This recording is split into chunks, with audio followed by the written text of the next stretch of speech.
very much. All right, yes, welcome to the world's only offshore video game resort. I've just been up to the helipad to coax the latest load of campers from my chopper.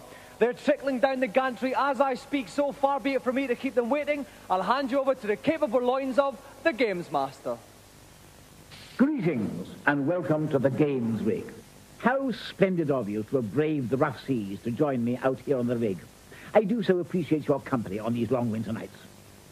To tee us off and remind us of sunnier times, I thought we might take to the fairways and putting greens of that most realistic of golf simulations, Palm Springs Open.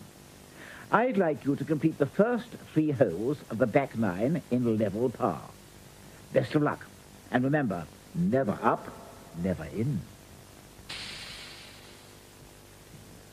And hoping for a bunker-free experience on this challenge is Aidan Smith from Leydenstone.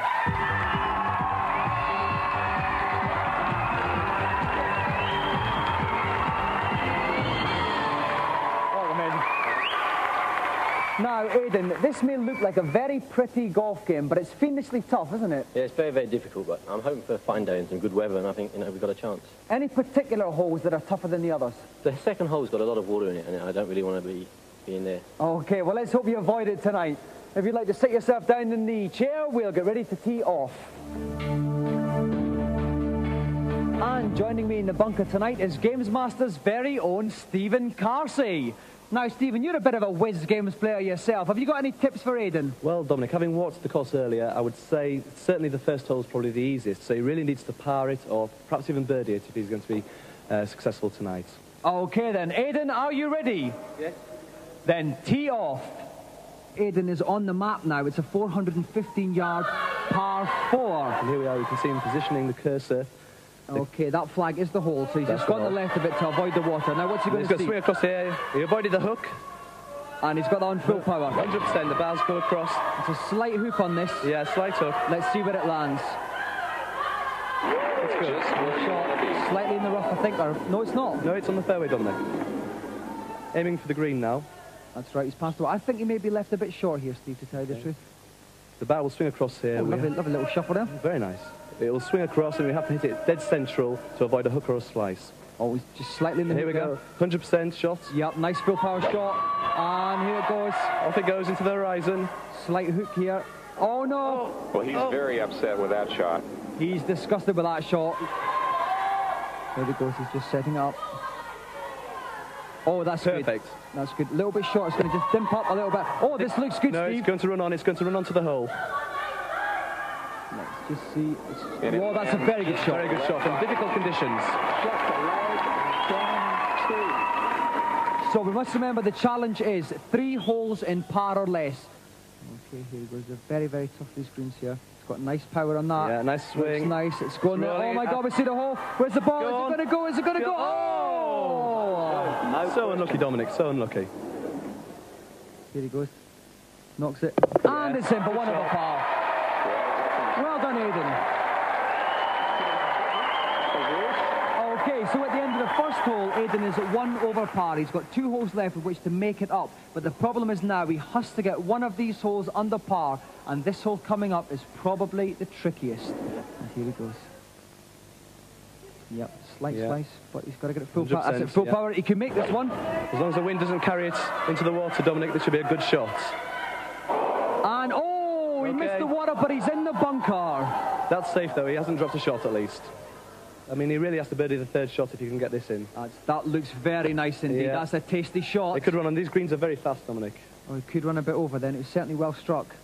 Oh, that was all right.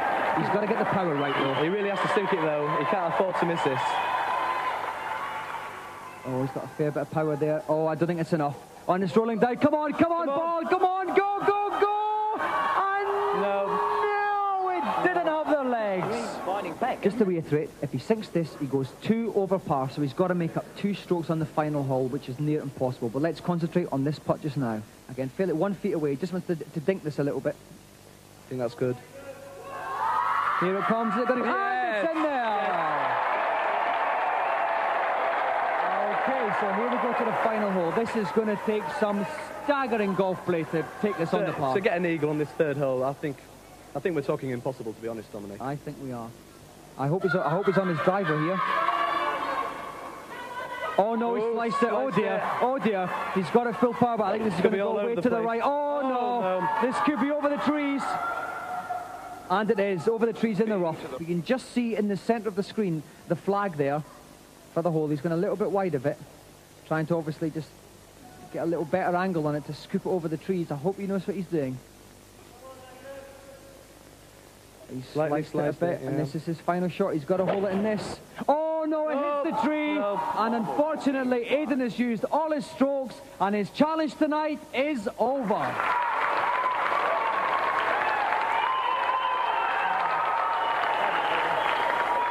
Now, bad luck, Aidan. Really, from the first hole, you needed to par it. You were 1 over, and you were carrying that really for the rest of the game, weren't you? Yeah, I think I was a bit unlucky with the first one, and then after that I got a bit of wind and the direction didn't go right, so... That's right, the greens didn't run for you on this game, yeah, it wasn't too good.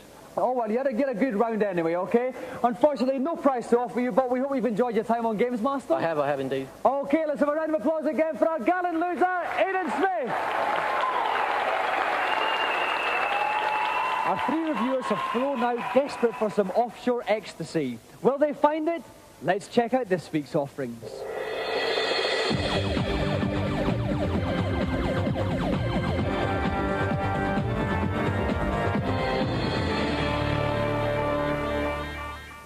This week it's twanging jockstraps ahoy as we look at sports games. First up on the Mega Drive, pigskin fun with inside slots and tight ends in John Madden 93. The teams have all been updated, all the stats are as new as they can be, and they've also included a lot of old sides which are classics. Taken on its own, then it's certainly an exceptional game, yeah, but as a sequel, there really isn't enough new to it. If you've got John Madden Football or John Madden 92, don't bother about this because it's just cosmetic changes. If you haven't got either of these, it's a great entry into the world of American football.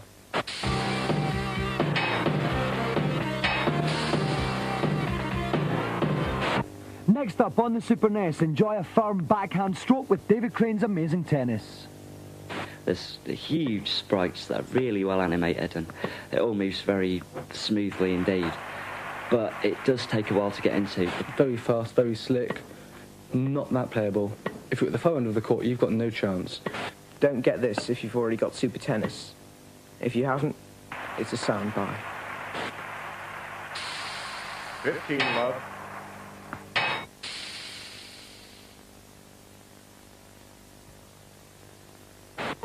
Finally, on the Amiga, even Auntie Marisha gets the chance to score with Sensible Soccer version 1.1. Definitely one of the best.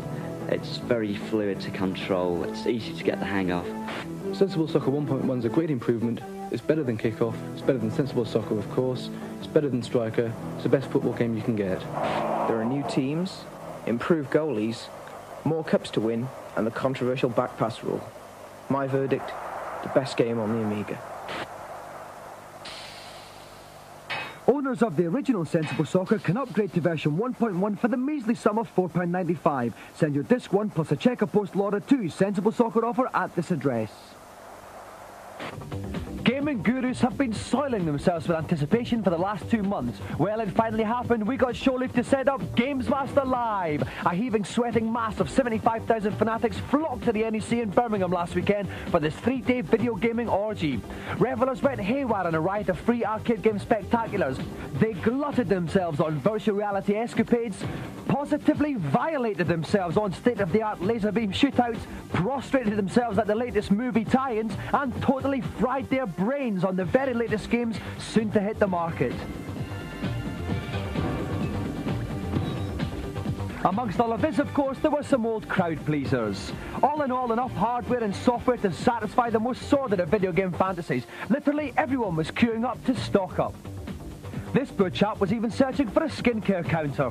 But what the crowds were really thronging to see was the Gamesmaster himself, complete with games rig mock-up and some bloke in a silly red jacket. Fans clamoured to take part, but at the end of a very special day, some of them just couldn't make the grade. They don't stand a chance. They don't stand a chance. Does anybody else think Jay's going to win?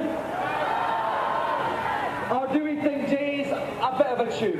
Another feisty feature this week. Well, I've just been down to the cabins to check that our celebrity's been kept in the manner to which he's accustomed. So let's waste no further time and find out what challenge he'll be facing. Back so soon? Perhaps my next challenge will curb your appetite. And talking of curbs, I thought a spot of high-speed curb crawling might tickle your fancy. Lotus 3 is the game, and you have just 90 seconds to complete the particular level I've set aside. As if that wasn't enough, I also littered the course with roadworks. So don't forget to click and burn rubber, as I believe you young things say. And for this challenge, we're lucky enough to have Lotus's Formula One Grand Prix #1 driver. Please give a warm welcome to the future of British motor racing, Johnny Herbert.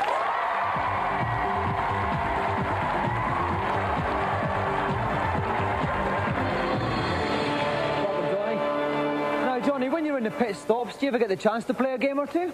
Yeah, I've got a game gear and I have a spot of golf while I'm waiting for the tyres to be changed. Okay, now you're so good at the real thing. We haven't even given you a practice on this. We've just shown you the controls. How confident do you feel? Not at all, really. I think it's going to be quite difficult, but I'll enjoy it.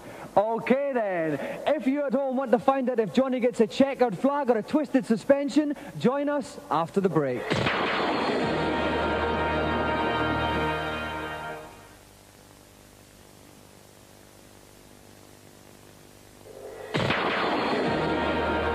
Welcome back to Gamesmaster. Tonight's special guest, the young gun of Formula One, Johnny Herbert's about to play Lotus 3. Joining me in the commentary box is Tom Watson from Renegade. Welcome, Tom. Good evening, Dominic. Have you got any tips for Johnny? Well, I think the thing he's got to do is keep clear of the roadworks. Plenty of them on this section, lots of obstacles. Okay, then. Johnny, are you ready? Yep. Johnny has 1.5 minutes to complete the race, and his time starts now. And off Johnny goes. Okay, well, the car's got a 5-speed manual box, and Johnny's really got to be careful, especially if he bumps into something, to change down so he can keep the revs up. Right, all these roadwork signs, they will actually slow him down. They're slowing him down. As you can see, they're just knocking him off. He's taking a little bit of grass on the right-hand side there. He's heading towards the first checkpoint. Okay, he's had 24 seconds. He wants to be hitting this checkpoint at about 30 seconds. That's right. I think he's going to be a bit behind here, Tom. Well, he's at about 170 kilometres an hour at the moment. The Elan on this model will go up to over 200, so he's not quite performing at the top He's level. slipping there. He's made the checkpoint in 38 seconds. He's 8 seconds behind. It's going to be very difficult for him to make this up now, Tom. Well, I think Johnny's been confident that he can perform in this car. He's got one himself. I think he can make it all the way. Okay, then here goes Johnny. He has had 55 seconds here. He's got 5 seconds to make this other checkpoint. He's still going to be a little bit behind. Perhaps he can pick... Oh, he's picked up quite a lot of time there. He's back on schedule. He's had 1 minute and he's hit the second checkpoint. Brilliant second stage by Johnny there, Tom. Well, he was really keeping clear of the traffic. I mean, he just had a little bit of a contretemps there with a white vehicle, but that's really what helped him make that time up, Dominic. Okay, Johnny's got 16 seconds left. This is going to be very, very close. He's had a brilliant second half of the race. Everybody here is rooting for him. He's coming down. He's got about 10 seconds left. Through the bridge, under the second bridge. The Come checkpoint on, Johnny, isn't he's far very, away. very near to it.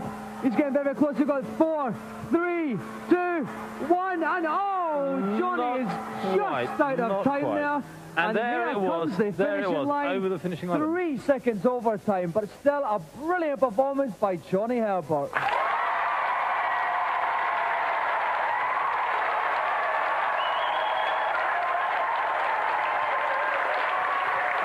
Congratulations, Johnny, that was desperately close. Where did you lose those 3 seconds? Well, the first section, I had a few wheel banging sessions with a couple of other cars. And Aaron Senna wasn't even there either? No, he wasn't, no. So it must have been someone else, obviously. So, right. Well, bad luck, but you provided us with a brilliant challenge tonight. Another round of applause for our special guest, Johnny Herbert!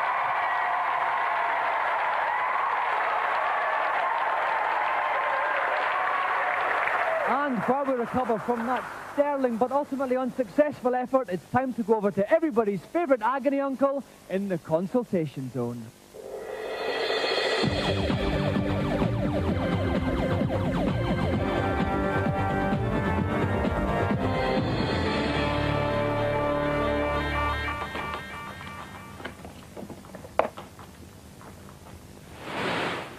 Hello, Gamesmaster.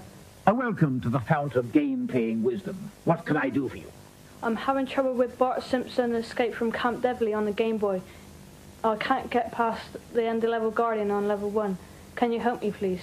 You really do have problems, don't you? The fact that the Guardian is called Blindside Bill is all important, for he can only be killed from his blind side. Simply bounce over him and bash him from behind. This advice applies to every end-of-level boss in the entire game. Thanks a lot. Yes, yes. Next, please. Hello, Gamesmaster. I've heard there's a secret room on level 2-1 of Asterix on the Mars system. Could you tell me where it is? Heed this advice, young scamp. Simply stand on the closest platform before it flips and push right as you fall. You shall hit the wall and fall into a room full of goodies.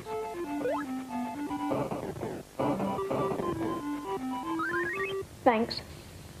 Next, please. Hello, Gamesmaster. What's your query? On another word, I just can't get past the beast at the beginning. What should I be doing? As soon as the beast jumps down, turn left and run like the clappers. When you reach the cliff, jump onto the vine, and you will automatically swing past the beast and land behind him. Start sprinting back to the right, and you will come across some surprising saviors. Great, thanks. That's all for this particular bash of heart-to-hearts. I'm afraid it looks as if we might be in for a very stormy ride. Good Lord. Bye for the moment. Now it's time for our final challenge. But instead of going over to Gamesmaster, we've got something special planned. For tonight sees the first in our special magazine challenge. We asked 4 multi-format magazines, each to name their champion on Street Fighter 2. We'll have a semi-final this week and the next, culminating in our grand final in 2 weeks' time. So, for the first semi-final, please welcome Paul Lakin from Game Zone and Duncan MacDonald from Zero.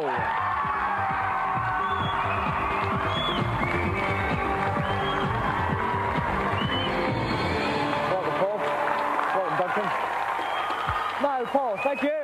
Thank you very much. Now, Paul, how much time do you spend a day actually writing the magazine, and how much time do you spend playing games? If I told you the truth, I'd probably lose my job. But let's say 6 hours a day playing the games, about 6 hours a day writing about them. All right, so it's quite a long day then. It's a long day, very long day. Okay, now, Paul, what character have you chosen tonight and why? I've chosen the rubbery Indian guy, Dalsim, Yep. because basically he's a stretchy sort of geezer, so I can cower in the corner and hit Duncan without him getting anywhere near me. All right, let's move on to Duncan now. Who have you chosen, Duncan? Well, I've gone for Chun-Li, the only chick in the game. Oh, yeah, and why have you chosen her? Well, be non-sexist, I'd choose the chick, and she's quick, so, I mean, if he's stretching around all over the place, I can zap in, get a few blows, zap out, you know, moving quick, move out quick. Are you the favourite tonight, Duncan, do you think?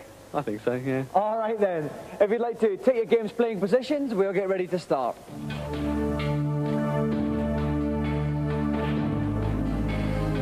And helping me out on this challenge is one of the true experts from Nintendo Hotline, Keith Pullen. Welcome, Keith. Thanks, Dominic. Now, Keith, we've got Dalsim against Chun-Li. What can we expect to see from these two characters? It's a curious fight, actually. Chun-Li will be attacking from the air, I would have thought, so Dalsim's got to watch out for that. If he can pick her off with a few long-range moves, then should be a good fight. Okay, then. Are our two competitors ready? Yep. Then off you go. Okay, Paul is Dalsim on the left-hand side of the screen. Duncan is Chun-Li or Chun-Li, whichever way you want to aerial have it. attack we were talking about. On the right, that's right. Now you can see Dalsim's got to go for some long moves here. That's right. Chun-Li's getting inside there, which is okay. At the top of the screen, you can see the energy bars. When it's all full of red, when all the yellow goes down, they are history. Dalsim's down to about halfway at the moment. There goes the whirlwind kick there by Chun-Li. It's a good move, very little powerful. Torpedo headbutt there from Dalsim. Didn't quite come off. That's more of a short-range move then. Low on energy now, Dalsim. He's got to be careful. This oh no, and Dalsim's gone. First blood to Chun-Li. Okay, now we go on to the second leg. It is the best of 3, so it's first blood. Okay, flying the kick there by Chun-Li. Some good punches there. Fighting back by Dalsim. Yoga Fire! Lovely little special move there. He's perfected that technique on the Dalsim's jumping in there. Whirlwind kick there from Chun-Li or He's Chun-Li. leaping about all over the place here. Another Yoga Fire, missing though. It does leave him a bit vulnerable to attack once he's spewed that, I think, though. It does. It takes about 2 seconds to recover, so he's got to be careful. Okay, on the energy bars, Dalsim's going down again there, but he's got a little bit from Chun-Li. We're down both. Dalsim's a little bit further down the energy bar there. Okay, they don't want to get in each other. They've been a bit tenacious Staying here. away. Dalsim coming in. Lovely timing there from Chun-Li, but Dalsim got one back. It's very close. It's a lovely long stretchy punch. Oh, Chun Li's jumping out. Good she maneuver got out of that there. well. Oh, lovely spinning torpedo headbutt there from Chun Li, from Dalsim. Chun Li's, oh, they're still neck and neck here on the second one. Dalsim has to win this to have a chance. And the time is up, and Dalsim wins because he had the most energy left at the end of the time. So, we go into the third bout. It's one each. Decider here. Difficult to say who's going to win. This has been a very, very close fight, this one, Keith. Certainly, as I said, it was quite close. Okay, oh, this is... Chun-Li's got to get in close here, doesn't she? I mean, he's got such a... whirlwind kick just caught him. That was a lovely piece of special move action there. But Dalsim really needs to try and keep away here and go for the long moves. Oh, no. Oh, he's good very good and close for those throws, Dalsim. Chun-Li's energy is down. She's got to be careful here, Keith. Chun-Li, oh no, another throw there. She's down very low. This could be it. She's got to watch one more hit, really, and Chun-Li's history. She's got to watch. Oh, she's coming back there nicely. Dalsim's down. Oh, he misses with a punch there. Oh no, Chun-Li's thrown her. Chun-Li's been thrown. Chun-Li is out of it. Dalsim is the winner. Good win. Surprised about that. Good.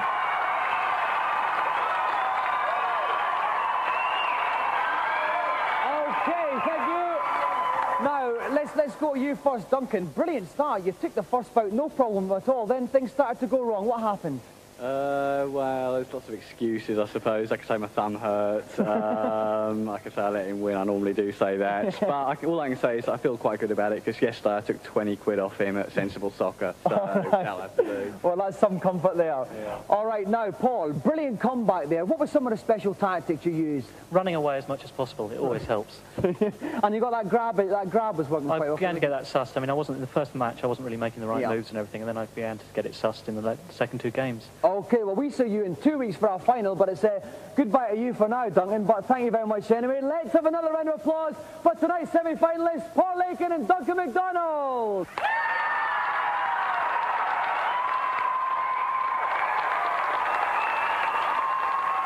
So Paul Lakin will be returning in 2 weeks for the grand final. Be sure to join us next week for our second semi-final featuring challenges from Mean Machines and CNVG.